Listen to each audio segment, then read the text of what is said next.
Señoras y señores, pongan los asientos en posición vertical y abróchense los cinturones porque llega el Criticómic. Bienvenidas, bienvenidos a la segunda entrega del Criticómic, segundo capítulo de esta primera temporada, donde vamos a repasar, vamos a criticar, a reseñar, siempre desde el cariño y del respeto, nunca con ganas de hacer sangre, no se trata de eso.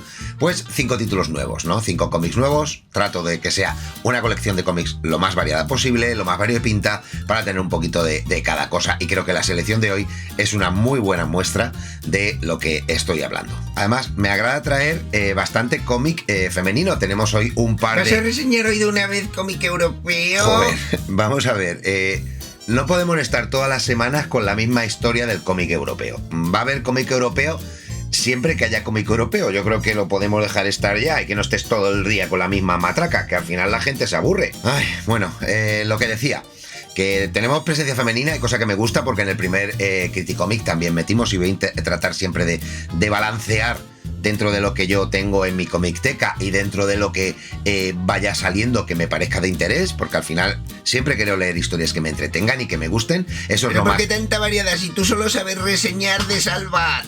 Vale, entonces resulta que como reseño cómics de Salvat y de superhéroes y de tal, solamente tengo que tirarme la vida entera nada más que reseñando eso. ¿Te das cuenta que no puedes estar interrumpiéndome todo el rato? Déjame. Ya hablaremos tú y yo después, ya hablaremos. En fin, que me voy por las ramas. Vamos a la mesa y vamos a empezar a repasar las cositas que tenemos, que son muy, muy interesantes, y espero que os gusten. Vamos al jaleo.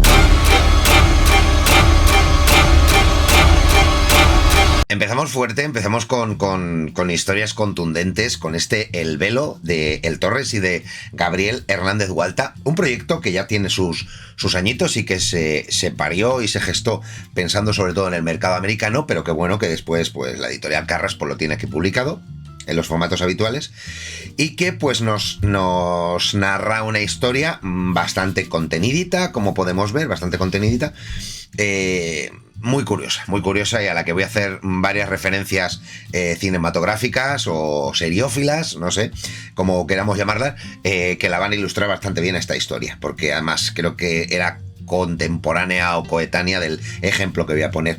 Me gusta mucho en las ediciones de Carras, que la verdad que hace siempre ediciones muy chulas, hace ediciones muy cuidadas, en un formato pequeño que no me termina a mí de convencer. Este formato tan pequeño, supongo que Chris Carras y su gente pues tiene sus razones, como es lógico, para hacer, y no las habrá contado más de una vez, pero yo no he tenido la oportunidad de escucharlas. Las razones por las que tal, porque lógicamente no se deciden los tamaños de los cómics porque sí, porque a alguien se le antoje, se deciden por cuestiones evidentemente económicas, de edición, de imprenta y demás, y esa debe ser la razón por la que se imprime en este formato, ¿no? Un poquito más pequeño, lejos de lo que es el comic book.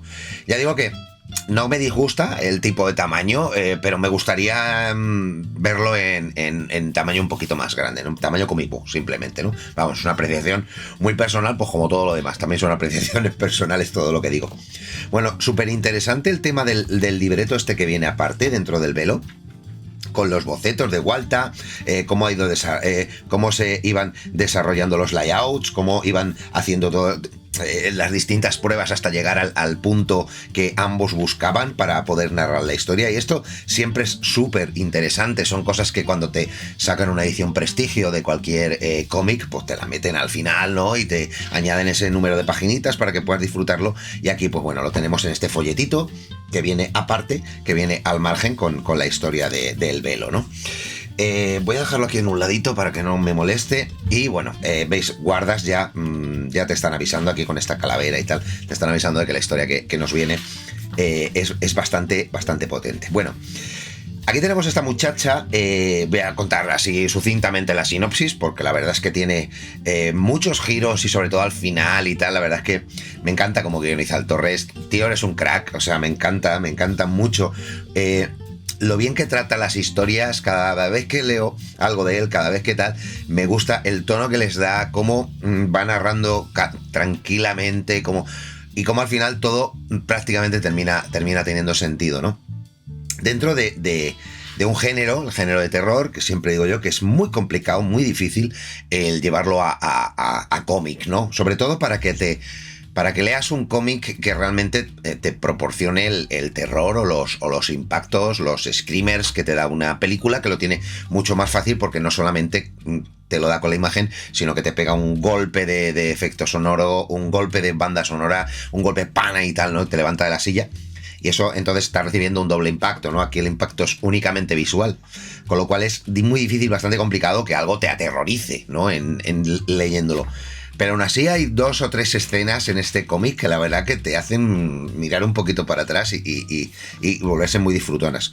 A grandes rasgos, si os acordáis de la serie Entre Fantasmas, Belinda Gordon, que se emitió ya hace una década larga, ¿no? Creo que era Jennifer Love Hewitt, la actriz, si no recuerdo mal.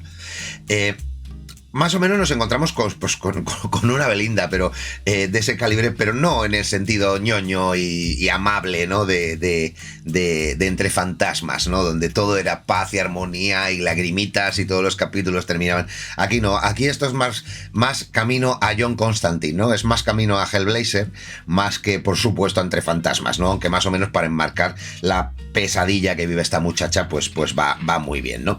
Entonces, claro, pues ella al final, donde vive, va quemando naves, va quemando relaciones, va quemando trabajos, va quemando tal, porque al final cuando tú vives en eso y reaccionas a todos esos entes del más allá que te están dando por saco y te están agobiando en tu vida y en tu día a día, pues lógicamente al final eso trasciende y cada 2 por 3 tienes que hacer las maletas y salir por patas, ¿no?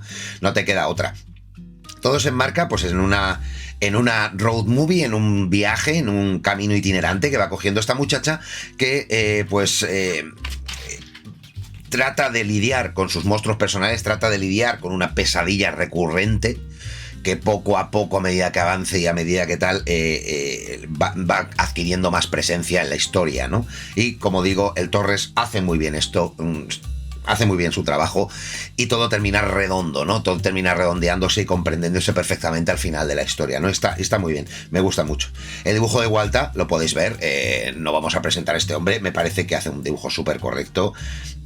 Además es de estos dibujos que le van muy bien, ¿no? Le van muy bien en una historia que si lo hubiera escrito pues Lemire, pues seguramente vendería decenas de miles de cómics, pero bueno, en fin, pues por lo menos yo lo tengo y lo he leído y al final eso es lo que importa, ¿no? Y ser capaz yo de transmitiros que igual que compráis prácticamente, que no tengo nada en contra de Jeff Lemire, ni mucho menos, o de Colin Boone o de cualquier otro que escriba terror, pero leeros esto si os leéis eso, ¿no? Si os leéis Harrow County, si os leéis, yo que sé, cualquier cosa de terror que se escriba en americano y en indie, os podéis, porque es una historia perfectamente americana, perfectamente indie, y la podéis disfrutar en ese sentido, ¿no? Y si os gusta el terror, sin duda tenéis que pegarle un bocado a El Velo.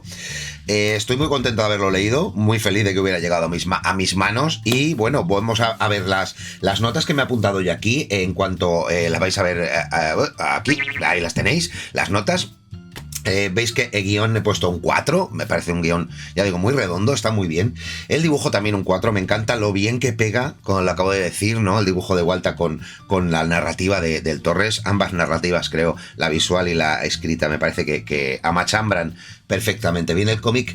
En cuanto a la edición, como ya he comentado, le doy un 3 porque me gustaría esto un poquito más grande y al final esto va de gustos, entonces por eso le doy un 3 y al precio, pues esta obrita pues sale a 22 euros. Que le voy a dar un 4 porque sí, aunque más merecería un 3,5 más con 4, pero bueno, le vamos a dejar en un 4 porque no quería que, sinceramente, he hecho un poco de trampa porque no quería que se me desplomara demasiado la nota. El resultado ahí lo veis, es un 3,75, la nota que le damos en Kakis, 3,75, me parece una nota muy correcta para una historia que creo que te va a hacer pasar un buen reto. Por lo menos a mí me lo ha hecho pasar, me ha gustado, la volveré a leer, sobre todo cuando las circunstancias o Halloween o cosas así acerquen. Yo creo que es muy apropiada esta historia.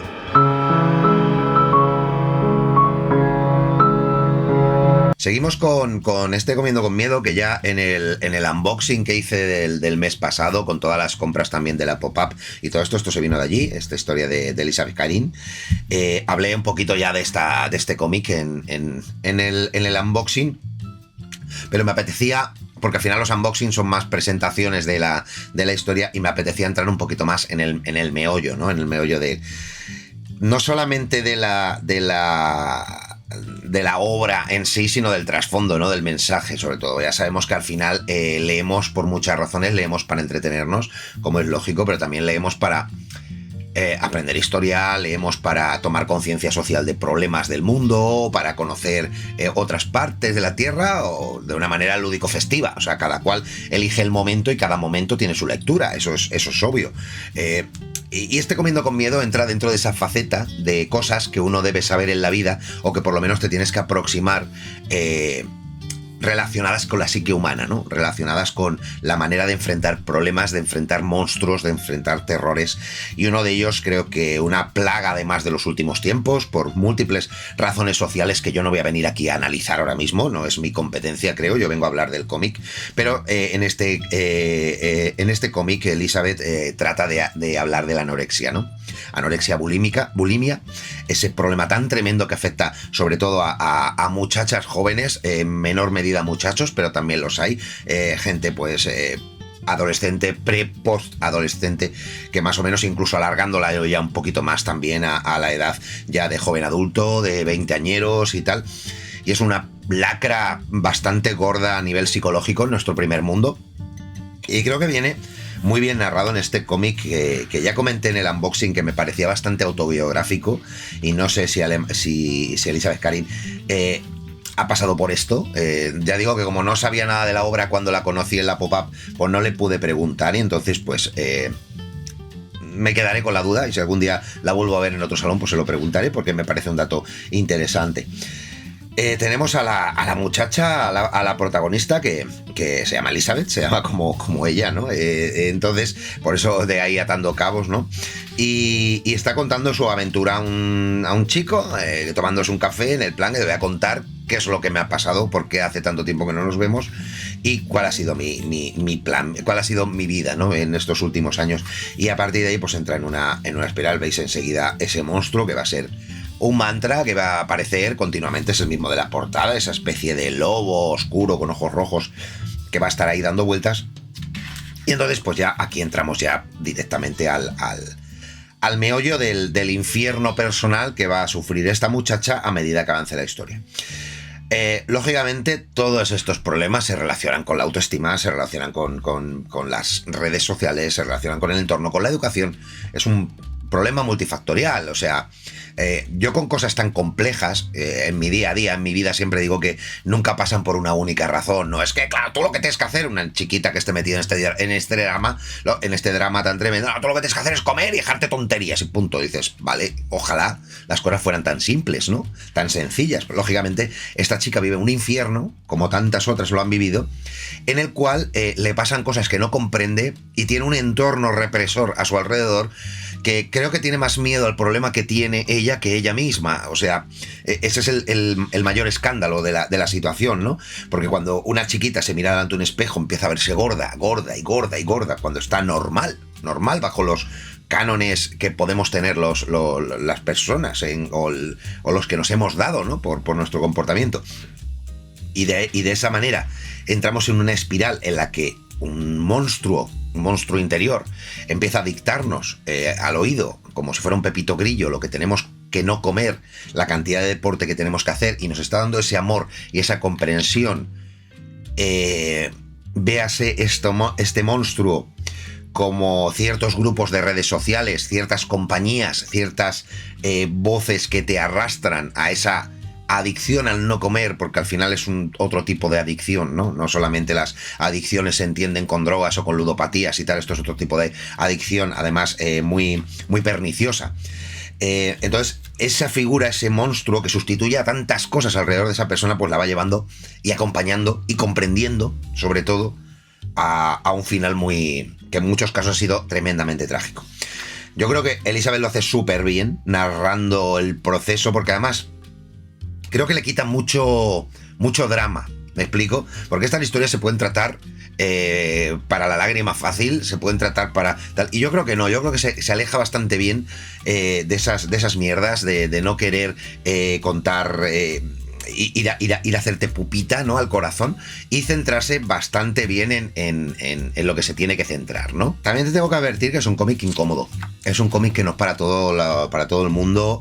No es una lectura fácil, no es una lectura sencilla, y puede que no entre dentro de lo que te gustaría leer, ¿no? Pero al final es una realidad y creo que hay que acercarse también a estos temas sociales si te apetece, y esta es una muy, muy buena muestra. Bueno, dicho todo esto, vamos a ver las notas que le damos a esta obra. En guión le he puesto un 4, porque me parece que está bastante bien desarrollada toda la trama, hasta que nos lleva no al final, porque al final esto es un slice of life de la vida, ¿no? Entonces no nos está queriendo cerrar una historia, sino que nos está contando un pequeño capítulo dentro de esa vida, ¿no?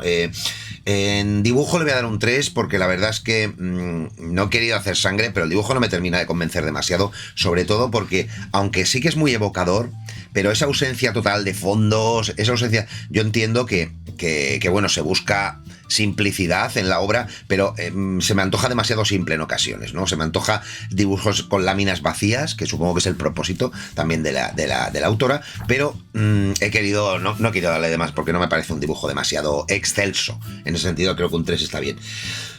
En cuanto a la edición, pues también le doy un 3, lo mismo que con el velo, que lo que comentaba antes, formato pequeño. Estos formatos pues no me disgustan, pero no me vuelven loco. Y precio le doy un 4,5, porque es 16,95, un cómic bastante ancho, bastante grandecito, esto que saca Astronave. Creo que Astronave es segunda marca de Norma Comics, si no lo recuerdo mal, y hace un total de 3,6 en esta obra, los kakis que le vamos a dar. En fin, si te apetece conocer el mundo de la anorexia y de la bulimia, pues aquí tienes una buena entrada.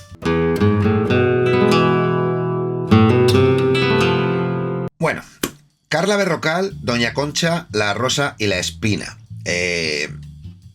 Este cómic es un cómic de estos que yo creo que pocas veces en mi vida me hubiera planteado yo leer, ¿vale? Pero ¿por qué llega aquí? Por cierto, perdóname por la voz, pero estoy un pelín constipado, no sé si se está notando mucho, pero tengo la garganta un poco dolorida. Así que si me oye raro, disculpar. Bueno, ¿por qué me acerco aquí a Doña Concha? Bueno, creo que este cómic que se dedica a Concha Piquer, a la figura de la coplera española, Concha Piquer, me parece una justa y una interesante reivindicación a todo esto que estamos hablando hoy en día del empoderamiento, de la sororidad, de todo el mantra feminista que tenemos en los últimos tiempos, y creo que un ejercicio muy sano para que cada cual reconozca los méritos del de enfrente o de la de enfrente es reconocer esas grandes figuras del pasado, incluso figuras de aquí, figuras patrias que hemos tenido aquí, que han hecho grandísimas cosas por el mundo, que han sido celebridades más allá de lo que uno puede llegarse a imaginar, y yo soy uno de ellos cuando me he acercado a la figura de Concha Piquer, y entender cómo hace prácticamente un siglo esta mujer estaba petándolo en Broadway, ¿no? En Estados Unidos, ¿no? Y ese punto es lo que a mí me ha traído para poder entrar en esta obra, ¿vale? Aquí Carla Berrocal hace una deconstrucción en una historia que vais a ver que el dibujo es bastante básico, blanco y negros, con algún toquecito de color por ahí, por allá y tal, pero un dibujo bastante simple, muy 2D, muy plano en muchos, pero que a su manera, no es que el dibujo haya sido santo de mi devoción, lo digo desde ya, pero bueno, a su manera, pues transmite la obra, ¿no? La obra va nadando entre la biografía, más que la biografía, ciertas facetas concretas de la biografía de Concha, porque se saltan muchas otras facetas bastante polémicas, sobre todo en cuanto al carácter que tenía esta mujer, que tenía un carácter muy fuerte, muy agresivo y tal, y aquí se ve muy poquito esa parte. Nos hemos quedado más con la obra y milagros más que con las partes más oscuras, esas por las razones que la autora del cómic sabrá, ella sabrá por qué, ¿no? Porque yo una vez que leí esto, pues me puse a leer cosas sobre Concha Piquer, me interesó el asunto. De hecho, me interesaría que alguien hiciera una película o una serie sobre esta persona, porque creo que se lo merecería, ¿no? Parte de nuestra historia y parte de un estilo de música mal asociado a una época oscura en España como es el franquismo, mal asociado porque ciertas figuras franquistas pues la adoptaron como una especie de como si fuera la banda sonora del régimen, y me parece que es totalmente impropio, y esto lo explica muy bien aquí. Esa es la parte que más me gusta y a donde quería llegar, ¿no? Tenemos historia de Concha Piquer y tenemos historia de la historia, ¿vale? De la historia de la copla, donde cronistas, analistas de distintas partes del mundo hablan y nos tienen que contar a nosotros, a los españolitos de a pie, qué es la copla que inventamos nosotros, ¿no? Y por qué el tango con Imperio Argentina ha pasado unas cosas en el otro lado del charco, por qué esta mujer estaba fuera del Star System, por qué se montó el imperio que se montó, que luego heredó su hija, en fin, y qué le motivaba, ¿no? Qué le motivaba día a día. Me parece que merecía yo aprender un poquito sobre la vida de esta persona y acercarme a la copla y escuchar las letras de estas coplas que todos conocemos, ¿no? Y que muchas veces no sabemos qué motiva esas letras, ¿no? Pues aquí te lo explica.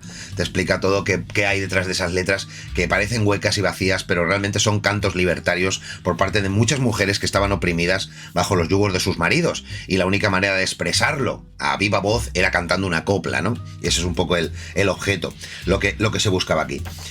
Ya digo, en general, una lectura que me la he dado a mí mismo como lectura obligatoria, como lectura obligada. Yo que soy un gran amante del conocimiento en general, conocer un poquito más la copla me ha gustado, y hacerlo a través del cómic es lo que decimos tantas veces. Este medio es tan fantástico, es tan maravilloso, que nos permite aprender de una manera tan divertida y tan entretenida, ¿no? Que es leyendo un cómic. Bueno, dicho esto, vamos con las notas.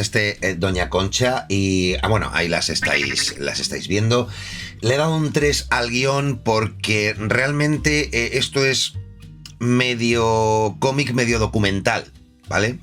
Entonces, claro, estoy intentando entrar en el meollo de la historia de Doña Concha y de golpe me salen 4 o 5 páginas de una entrevista a alguien que está contando, que es súper interesante, pero me saca del cómic, ¿no? Me saca de la historia.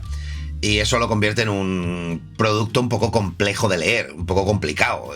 Tienes que tener ganas de empaparte grandes tochos de texto para ir avanzando, ¿no? Un poco rollo Alan Moore, ¿no? En ese sentido. Entonces eso me saca un poquito de la historia. En cuanto al dibujo, lo habéis visto, no me gusta. Es un dibujo que no me gusta, me parece muy plano, me parece que transmite poco, entonces pues de ahí el 2,5 al dibujo. La edición está bien, esta edición de que hace Reservoir Books, es una rústica con solapa, así más o menos, por un 3,5 el precio está muy bien, la verdad, el precio 18,90, una obra larga, la verdad, llena de... ¿Ves? Esto es un poco lo que os comento, ¿no? Esta parte de aquí, a ver, que llegue a ella. ¿Veis? Este tipo de cosas, ¿no? Empezamos con un montón de texto, un montón de personajes ahí que nos están contando, pues que marca muy bien la obra, pero que al mismo tiempo te saca. El total de la nota, pues el Leotón es un 3,25. Es un cómic muy interesante si queréis explorar la vida de esta coplera, de Concha Piquer. Y bueno, ahí lo tenéis. Vamos a por otro.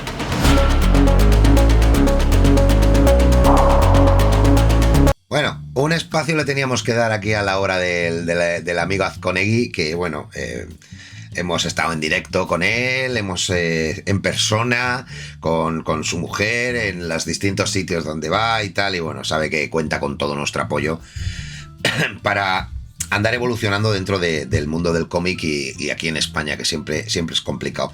Voy a decir un poquito más de lo que ya he comentado por otros sitios y por otros foros, pero bueno, quería meterlo también aquí más a mi rollo personal y contar un poco sobre 13, Antología de Terror, esta obra que recopila 13 historias cortas ambientadas en terror con 13 estilos narrativos, ¿no? 13 estilos.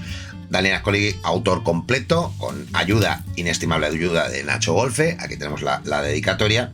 Dentro de esta historia, creo que la sexta, la de la cama, me parece, que es una de mis favoritas. Y bueno, co-guionista de Daniel Golfe y de dibujo color de Daniel Azconegui, en un producto que manufacturado 100%, porque como ha comentado él ya muchas veces, él ha bocetó en ordenador, él lo boceta tal y luego lo dibuja a mano. Y es lo que yo le comenté en el último directo que estuvimos ahí en el canal de Montu. Ya se lo comentaba que este cómic en general a mí me da la sensación de ser el típico... la típica cocina casera, ¿no? Cuando vas a casa de la yaya, cuando vas a casa de la abuela y te ha preparado ese cocido, te ha preparado ese arroz con bacalao, no sé, ese plato estrella que prepara la abuela también, ¿no? Pues eso es lo que me transmite a mí este cómic, ¿no? Eso de hecho en casa, eso de hecho con mucho cariño, ¿no? Ese tipo de cosas se nota cuando ves el trazo, ¿no? Porque al final el trazo del dibujo, la idea, evidentemente es un autor en desarrollo dentro de este oficio, es distinto el hacer fanart que el hacer un cómic, como es lógico, ¿no? Entonces, pues a medida que Dani vaya avanzando dentro de este oficio, pues irá mejorando, pues dentro de la técnica que elija, o las técnicas que elija, figurativas, pues irá mejorando en ese sentido. Pero la verdad que como carta de presentación, como book para ir a cualquier sitio a decir, mira, soy capaz de desarrollar una trama con estos 13 estilos. Elige tu propio estilo, ¿no? Yo creo que es una manera brillante de hacerlo. Poco puedo mostrar, porque ya sabéis que si no, seguida aquí, siendo historias tan cortas, pues hace spoiler. Pero bueno, más o menos, aquí tenemos Maldición en las profundidades, con otro estilo de dibujo. Ya digo, son 3 estilos distintos, no los voy a mostrar todos, vamos a ver así un poquito por encima y tal para ilustrarlo, pero para que veáis los grandes saltos cuánticos, ¿no? De este estilo así más realista, más tal, pues pasamos a este más cartoon, ¿no? Más feliz, más con colores más pastel, ¿no? Con otra paleta tal, en un día cualquiera. Y uno de mis favoritos es este de aquí. Este es esto, Un monstruo bajo la cama. Creo que es una de las historias que además lo comenté el otro día en el directo y lo repito. Esto para mí es una historia de 3 páginas y es el paradigma de una historia corta. ¿Cómo te puedo impactar tanto en tan poco espacio? ¿Cómo te puedo contar tanto en tan poco espacio? ¿No? Esto, yo creo que Un monstruo bajo la cama para mí es lo más grande, o lo que más me ha gustado, ¿no? Hay gente que tiene más o menos y tal, y me parece que lo que más me ha gustado.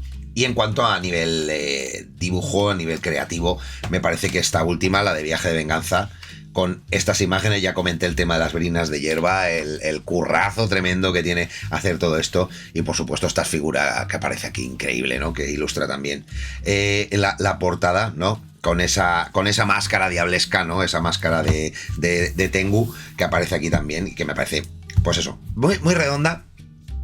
En un cómic, eso sí, que es un picoteo de 88 páginas, que te lo lees en un segundo, porque además es súper rápido, pam, vas pasando de historia a historia. Es complicado porque muchas de ellas hubieran necesitado 8, 10, 12, 15 páginas, incluso el tomo completo para desarrollarla, porque te quedas un poco así, cuéntame más, ¿no? Pero bueno, la idea era la que es, y el resultado me parece que es bastante interesante en cualquier caso. Bueno, vamos con las notas. Ahí tenéis, en cuanto a guión, doy un 3, lo siento Dani, pero en ese sentido... todas las historias necesito un poquito más de ellas, ya te lo comenté. Conté con eso quitando el monstruo bajo la cama, que me parece la más redonda de todas. Todas las demás me parece que le faltan un par de herbores, pero bueno, aún así creo que el camino es este, el camino a seguir. En dibujo, pues qué te voy a decir, 4,5, o sea, no... Si alguien te hace 13 estilos de dibujo, te podrá gustar más o menos uno u otro, pero me parece que en cualquier caso es espectacular, ¿no? Ver ese dominio que tienes de las distintas técnicas es una locura. La edición un 4 y el precio un 4 sale por 20 euros.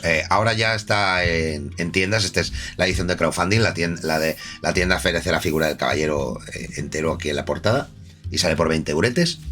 Bastante bien, tener en cuenta el nivel de edición que tiene Yermo en formato europeo, formato grande y tal, que creo que está muy bien. Una nota global de 3,8 kakis, que me parece muy buena para una obra que es un aperitivo, espero, de algo que vendrá que dentro de poco, porque además ya lo avanzó, que creo que va a merecer mucho la pena. Y bueno, no sé quién gritaba por ahí que se iba a ver europeo. Bueno, yo creo que tanto 13 como la Doña Concha, como Comiendo con Miedo, y si me apuras también El Velo, son todos de Europa, todos los autores son todos de aquí, por lo tanto, podríamos decir que los 5 de hoy eran 5 europeos, ¿vale? Aunque luego... Cuando uno hable de europeo, nada más que piense en la BD, pero yo creo que si algo está hecho en España es europeo, ¿no? Digo yo, no sé qué pensáis. Ponedme un comentario y me lo decís. Si algo de aquí es europeo o no es europeo. O tiene que tener ciertos cánones de tamaño, o yo qué sé. Eso ya a criterio de cada cual. Bueno. François Bourgeon, Los pasajeros del viento. Bueno. Aquí tenemos... una gran obra que es incipiente, ¿no? Que este es su primer tomo, recopilando 5 tomitos que salieron en su día, hechos por Bourgeon como autor completo, donde nos cuenta una historia súper interesante de la época colonial, ¿no? La época colonial francesa. Tamaño gran formato, trataré de que medio quepa esto aquí en la cámara, ya sabéis que el espacio que tengo es el que es reducidín. Bueno, La joven del camarote. Historia esta historia es un viaje, ¿no? Pero además es un viaje que te lleva de Inglaterra a Francia, de Francia a África, de África a la costa, a Costa Rica, a las islas de Habana y toda esa parte de allí, de Sudamérica o de Centroamérica. Y es un viaje epiquísimo, con una de las probablemente de las mujeres más empoderadas que he visto yo en un cómic en mucho tiempo, ¿no? Que es esta Isabel, esta de aquí, que además estos dibujos del principio, conforme a los dibujos del final, vas viendo cómo va habiendo una evolución, cómo Burjon va depurando el estilo, cómo va depurando su técnica, etcétera. Y es un gusto ver cómo acaba. Al principio es un poquito así más bastote el dibujo, pero luego a medida que va evolucionando va acabando. Bueno, y aquí tenemos una historia pues de marineros, sobre todo de esta chica de Isa y de Mary, su amiga, que la conocerá, la inglesa. Isa es francesa y Mary es inglesa, y la conocerá un poquito más adelante en la historia, y cómo va intentando escapar de una realidad muy terrible, ¿no? En siglo XVIII, pues imagínate una mujer en un barco que se ha colado ahí de aquella manera, rodeada de un montón de marineros. Imagínate tú en alta mar, ¿no? Cuando huelen a mujer lo que puede pasar ahí. Y qué bueno que ella va intentando hacer lo que puede, sobrevivir, es una auténtica superviviente. Tiene una cantidad de herramientas, de habilidades para no salirse con la suya, sino para simplemente seguir avanzando. O sea, porque esto no se trata de que ella vaya consiguiendo, más allá de sobrevivir y que no se la trajinen en cada esquina, que es el objetivo primario que tiene esta pobre muchacha, ¿vale? Pues a medida que va avanzando, voy a tener que tener cuidado también con lo que muestro, porque, o sea, ya sabéis, esto es cómic europeo, y en el cómic europeo pues hay poquitos filtros, ¿no? Con ciertas escenas, y además aquí hay mucho desnudo, aquí hay mucho cuerpo al aire, mucho culo al aire, mucha teta, mucho de todo, ¿no? Muy enmarcado dentro de la historia. Como veis, mucho diálogo, es una gozada siempre ver a Burjon. No lo conocía y me lo recomendaron. Mil gracias, Javi, cuando me lo recomendaste.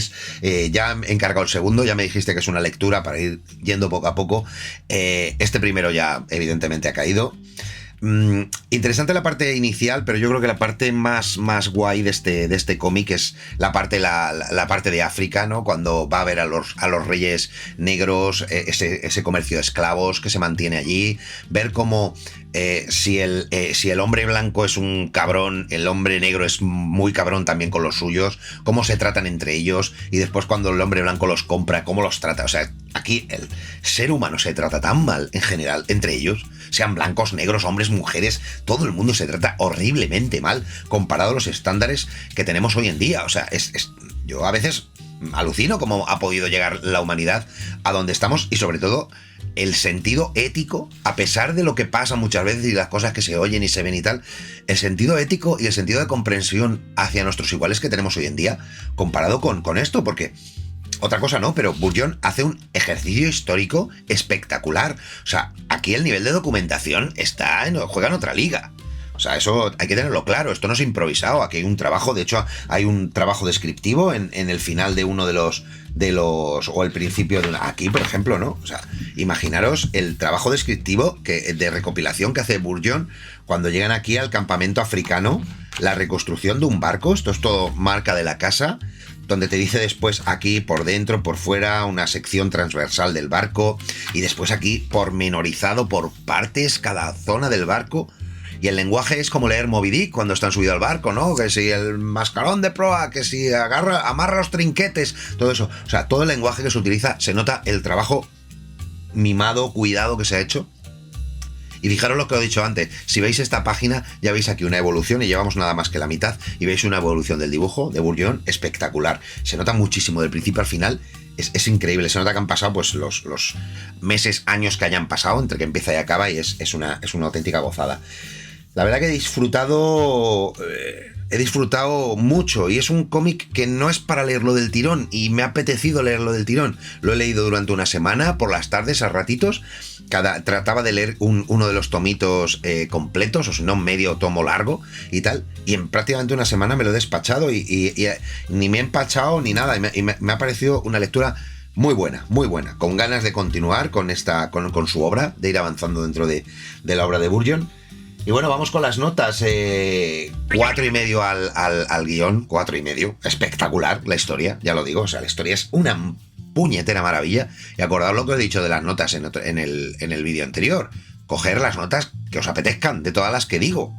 Porque al hacer una media te saco el producto global y normalmente es más bajo, pero el guión de estos es prácticamente perfecto para mí, ¿no? Es un 4,5. El dibujo no tanto, 3,5, lo digo porque esa evolución que se nota es bastante dramática, del principio al final de la historia.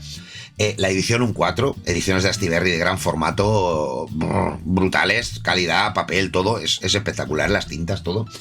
Y precio no tanto, 3,5 lo doy porque al final el tomo cuesta casi 40 euros, son 39 euros lo que cuesta, aunque son muchas horas de lectura, pero al final es un precio elevado, no lo vamos a negar. Cualquier tomo que pase o que ronde los 40 euros de ahí para arriba me parece un precio bastante elevado. La media le da un 3,6, la media de nota, pero ya digo, si os quedáis con el tema dibujo y guión, a medida que va evolucionando, y estoy seguro que en los siguientes tomos, cuando los analice, el tema de dibujo no va a ser un 3,5, va a ser más, porque ya lo he visto, entonces va a estar ahí. Pero vamos, en cualquier caso, una de las grandes lecturas del año, una lectura muy recomendable y que si os apetece una buena historia, no de piratas, sino de marineros y de colonialismo del siglo XVIII, aquí tenéis este cómic. ¿No queríamos europeo? Pues toma 3 tazas. De hecho, 5 tazas. Todo europeo hoy. Más adelante, la semana que viene, vamos a tener pijameo, vamos a tener un poco, la selección ya la tengo, la de la semana que viene. Al final es fácil hacerla, ¿no? Es que leo en la semana. Aparte de las colecciones, pues eso es lo que va a ir a estos espacios, ¿no? Y nada, comentarme qué os parecen estas cosas, si las habéis leído, si no, lo de siempre. Sed buenos, comeros las verduras y yo me marcho porque he quedado. Hasta otra. Adiós.